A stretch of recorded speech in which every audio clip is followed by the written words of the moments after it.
मैं प्रभु यीशु मसीह का धन्यवाद करता हूँ कि इस समय में परमेश्वर ने हमें फिर से एक बार ला के खड़ा किया है। आइए हम भजन संहिता 2 अध्याय उसका 1 से 12 वचन के लिए हम परमेश्वर के सम्मुख अपने आप को सौंप देते हैं, अपने आंखों को बंद करेंगे। प्रभु जी, हम धन्यवाद करते हैं कि परमेश्वर आपने हमारे जीवन में एक अनुग्रह को दिया है, एक आशीष को दिया है, एक परमेश्वर अपने प्रेम को दिया है। इसलिए हम धन्यवाद करता हूँ प्रभु आप इस वचन से बोलिए, बातचीत कीजिए प्रभु यीशु के नाम से, आमीन।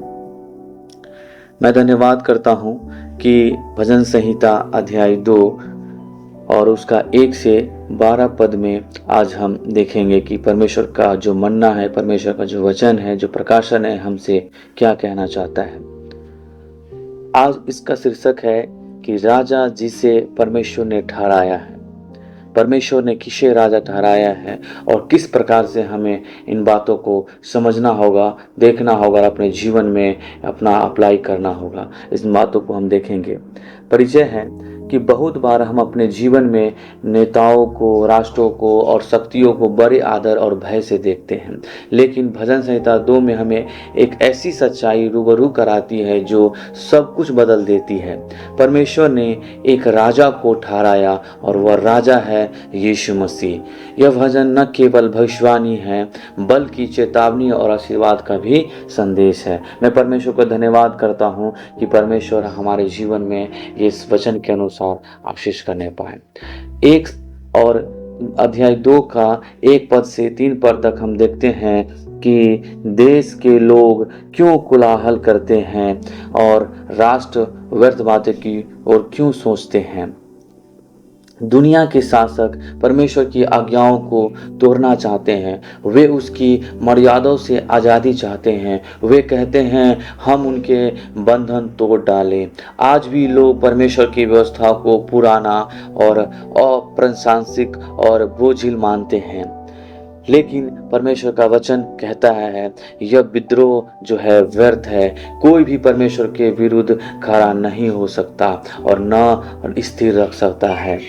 परमेश्वर का वचन कहता है कि पद में 4 और से 6 तक हम देखते हैं कि स्वर्ग में विराजमान प्रभु हंसता है। वह कहता है मैंने अपने राजा को सिय्योन पर ठहराया है।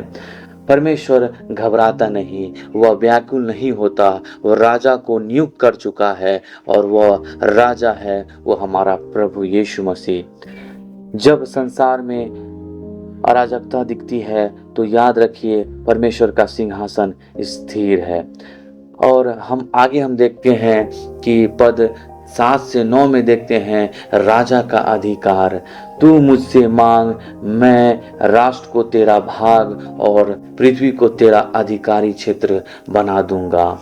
यीशु मसीह को संपूर्ण सृष्टि पर अधिकार दिया गया है। वह केवल यहूदियों का राजा नहीं, सारे संसार का प्रभु यीशु मसीह है। उसका राज्य न्याय और सत्य और करुणा से परिपूर्ण है।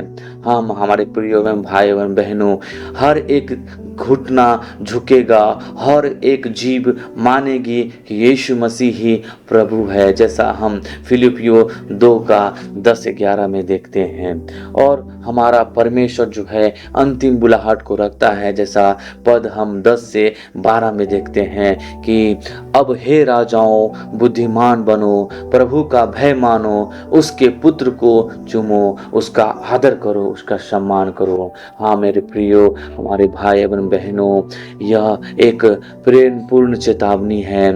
प्रभु के पुत्र का आदर करें, हमारे प्रभु यीशु मसीह का आदर करें। यदि नहीं तो वह क्रोधित होगा और विनाश निश्चित है।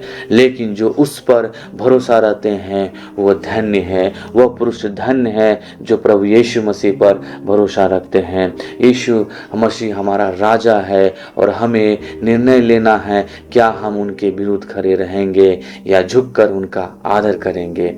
आज हमारे प्रियो, यदि आप अपनी ज़िंदगी में यीशु को राजा के रूप में स्वीकार करते हैं तो आप भी उन धन्य लोगों में गिने जाएंगे जिनका जीवन उसकी शांति और सुरक्षा में होता है। हम हाँ हमारे प्रियो प्रभु यीशु मसीह इस वचन के द्वारा आप सभी को आशीष करने पाए। आइए हम छोटी सी प्रार्थना करते हैं।